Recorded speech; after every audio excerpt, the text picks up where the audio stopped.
Saludos. Permítame una autopresentación. Yo soy Germán Daniel Miranda Villalona, abogado. Soy Ministerio Público fiscal por más de 24 años. Me he dedicado a la materia especializada de narcotráfico y lavado de activos. Y actualmente soy docente de la Escuela Nacional del Ministerio Público. En el día de hoy los invito a este diálogo magistral sobre lavado de activos, en el que pretendemos hacer análisis, comentarios, intercambios sobre doctrinas, jurisprudencias, leyes y otros temas del lavado de activos y el financiamiento del terrorismo. Lo invito a que se suscriban al canal de YouTube y pudiéramos hacer una interrelación, un intercambio de preguntas, de aportes y de igual forma de cualquier tema que en el futuro se desee agendar. Invito pues a los autores del libro de la materia de lavado de activos, tanto nacionales como internacionales, a los estudiantes y hoy abogados que se han hecho o han elaborado alguna tesis, algún monográfico, algún tipo de investigación básica en materia de lavado de activos, a que se suscriban al canal de YouTube y podamos darle seguimiento a esta sección que le hemos titulado Diálogo Magistral sobre lavado de activos, que se hará cada 15 días, preferiblemente los jueves de cada mes, ¿no? Entonces, en el mes haríamos 2 videos y los subiríamos el jueves para poder interactuar. En el día de hoy vamos a esbozar toda la conceptualización relativa a cómo surge todas las políticas de prevención, de persecución, de lavado de activos y financiamiento del terrorismo en el mundo. Es una conceptualización que vamos a hacer para motivar el debate y el diálogo sobre este aspecto. Luego vendrán otros temas que vamos a agendar. Pero previo a desarrollar ese tema, permítame hacer un preámbulo breve, ya reiterarlo porque lo he hecho en otro escenario, con relación al aspecto criminológico, al contexto criminológico del lavado de activos en lo que ha sido la historia del derecho penal, pasando por sus escuelas diversas y por sus diversos doctrinarios que nunca se ocuparon, como no podía ser, de este tema en virtud de que no estaba presente esta conducta criminal que la situamos en el mundo contemporáneo. De manera que en ese entonces, para poner un ejemplo, ni Rafael Garófalo, los evangelistas del derecho penal, ni Enrico Ferri, ni César Ambrosio, y de igual forma Charles Dulot en su tema del libro de penal especial que se da mucho en la universidad, no podían referirse a esta conducta por lo que anteriormente señalé. De igual manera, cuando la República Dominicana adopta y traduce, ¿no?, los códigos franceses, no aparece el lavado de activos y no podía aparecer en ese momento. Y tenemos una ausencia que se mantiene incluso en la discusión actual que se hace en el Congreso, que está ausente el lavado de activos dentro del proyecto del Código Penal. Todavía se mantiene a más de casi 200 años esa ausencia y se ha contemplado en leyes especiales que ahorita vamos a señalar. Posteriormente, entonces, hay que decir que el lavado de activos no pertenece al ámbito de la criminología tradicional de los derechos comunes, sino al ámbito de la criminología económica, financiera, que es objeto de análisis en esta modernidad. Pero de igual forma, el lavado de activos, así en términos de evolución, hay que situarlo dentro de la criminalidad organizada porque es la manifestación de la delincuencia financiera. Y para eso entonces los remito a ver los conceptos de la criminalidad organizada por lo menos en este libro, pudieran verlo, que es el libro de criminalidad organizada de Joaquín Delgado, que esboza los conceptos de la criminalidad organizada, tanto desde el punto de vista de la Asociación de Abogados Penalistas, la Interpol, la Europol, la Unión Europea y la misma Organización de las Naciones Unidas, para que entiendan los aspectos los aspectos comunes que tiene la criminalidad organizada y por qué el lavado de activos es una manifestación de la criminalidad organizada. Por igual, y aquí termino en ese preámbulo, la palabra lavado posteriormente en toda esa evolución surge en el año 1920 y 1930, ya en los propios Estados Unidos con las mafias estadounidenses que surgieron y en la integración de la migración italiana. Recuerden el caso de Al Capone, pueden verlo en la película y en los demás textos, cómo se originaban todas esas lavadoras de dinero, producto de todas esas evasiones de impuestos y de trasiegos, de negocios ilícitos que se hacían en los Estados Unidos. Y siguiendo toda esa trayectoria, entonces los propios Estados Unidos en el año 1985-86 comienza a criminalizar, el primer país que criminaliza el lavado de activos ya de manera en su ámbito legislativo. Todo esto sirvió para entonces entrar al tema que nos ocupa, que es cómo surge todo este proceso de prevención y persecución de lavado de activos en el mundo. Precisamente en el 1988, con el primer instrumento jurídico internacional que es la Convención de Viena, se reúnen todos los expertos y todos los países, incluyendo la República Dominicana, y ahí se analiza el diseño de persecución y de prevención que hasta ese momento existía con respecto al crimen común. Y dentro del crimen común, alguna manifestación del crimen organizado, como el narcotráfico, que era preponderante en esa época y sigue siendo en cierto aspecto también preponderante en la actualidad. Entonces, lo que se consideró ahí en resumen fue que se ordenó a tipificar el lavado de activos en todas las legislaciones del mundo, los países que la suscribieron, y naturalmente conexo al narcotráfico, porque en ese momento el narcotráfico era la conducta criminal preponderante dentro del crimen organizado. Entonces, siendo así, entonces nos impactan esas decisiones y dan una gran influencia en nuestro marco normativo. Posteriormente, se revisó la Convención de Viena en 1988 y se produjo la Convención de Palermo del año 2000. Todas esas convenciones impactaron para el marco normativo de nuestro país. Por eso es que ustedes ya saben cómo se tipificó el lavado de activos conexo al narcotráfico en la ley 5088, y luego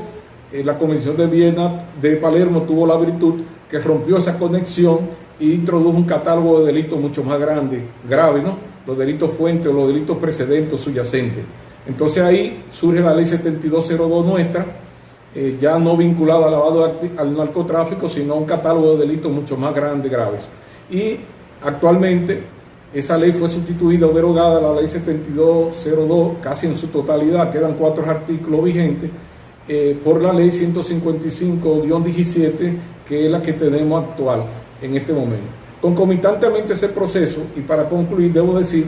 que surge en esta materia del lavado de activos un organismo fundamental, que es lo que se llama el Grupo de Acción Financiera Internacional, y de igual forma el Grupo Edmond, que son todas las UIF o la UAF, la Unidad de Análisis Financiero, que aunque no pertenecen al ramo, diríamos, de la Organización de las Naciones Unidas, pues tiene un papel preponderante en el aspecto financiero y económico mundial, vinculado a otros organismos como el Banco Mundial y el Fondo Monetario Internacional. Y son ellos los que definen un programa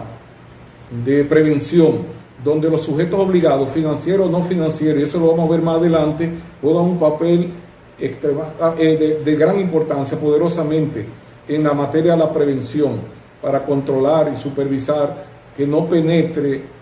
diríamos, todo ese dinero sucio, todos esos activos al ramo de la economía normal. Siendo así, entonces, el GAFI define lo que son las 40 recomendaciones, que ustedes las pueden encontrar en su texto, en internet, y más las 9 cuando se produce el acontecimiento de la Torre Gemela. Eso en el 89, en el 90 pues, se producen esas 40 recomendaciones y más adelante en el 2001 las 9 especiales del financiamiento del terrorismo. Y siguió su curso y de esa manera entonces se puede decir que todos esos instrumentos jurídicos internacionales impactaron en nuestra legislación de los países que son miembros del GAFI. En cuanto al tema nuestro, es decir, hay que decir que en ese proceso de la Convención de Viena, posteriormente entonces el GAFI,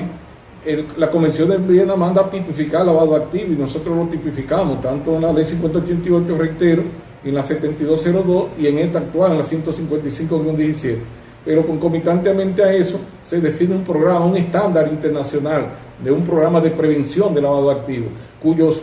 protagonistas fundamentales son los sujetos obligados, financieros o no financieros. Y entonces a nivel mundial existe un programa, diríamos, secundado por muchos organismos internacionales de prestigio económico y financiero. Y dentro de esas políticas de prevención está el conozca a su cliente, la debida diligencia según el riesgo, procedimientos auditables y contables, designación de un oficial de cumplimiento que es un funcionario importantísimo en la prevención del lavado de activos, y el nombramiento o la capacitación permanente de funcionarios, de gerentes, de empleados en esta materia de lavado de activos, y el seguimiento con auditoría externa que hay que darle a todo el control y supervisión y la evaluación para ver si se cumple. Eso es en sentido, diríamos así, resumido, el preámbulo criminológico del lavado de activos en el mundo. De esa manera entonces estuvimos impactados hasta la actualidad. Nos dan seguimiento en términos de si se están cumpliendo las políticas antilavado. En el 2006 nosotros fuimos evaluados como país en todas las materias de lavado de activos, y actualmente, diríamos en el 2018 se nos hizo la última evaluación sobre lavado de activos y fue positiva, diríamos, independientemente de algunos aspectos estructurales que hay que corregir. Eso en sentido amplio es el resumen que tiene que ver con el surgimiento de estas políticas. Ahora quiero terminar diciéndole lo siguiente. Fruto de eso, entonces, tenemos la teoría del lavado de activos con su conceptualización del lavado de activos, que ustedes lo pueden encontrar en cualquier texto. Y de igual forma y de manera fundamental, ustedes van a encontrar en la teoría del lavado de activos todo lo que tiene que ver de quiénes son sujetos activos, quiénes son sujetos pasivos. En este caso el sujeto pasivo de la sociedad, el Estado, que tiene que ver con el bien jurídico que se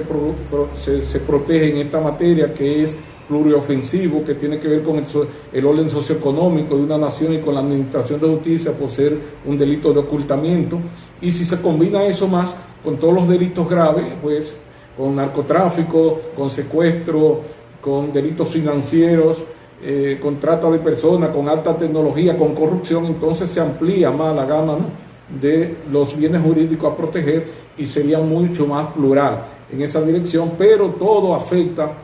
en términos general, contemplado el orden, diríamos, monetario y financiero de la nación, que está constitucionalizado y tiene un interés superior al Estado dominicano y a la sociedad. Ya con respecto a los sujetos activos, tienen que ver ya con los autores, la teoría de la autoría, la coautoría, los cómplices. En esta materia juegan papel fundamental los testaferros, los prestanombres, que pueden ser personas físicas o jurídicas, que participan, ¿no?, en las infracciones, en la ejecución de las diferentes infracciones, de acuerdo a los verbos típicos que aquí se dominan en esta materia. Entonces, esto está vinculado a la autoría y la participación, que son todos los sujetos, diríamos, activos, que participan en la violación en la ejecución de las acciones típicas antijurídicas y culpables de lavado de activos. Otro aspecto importante que lo vamos a ver más adelante tiene que ver con la etapa del lavado de activos,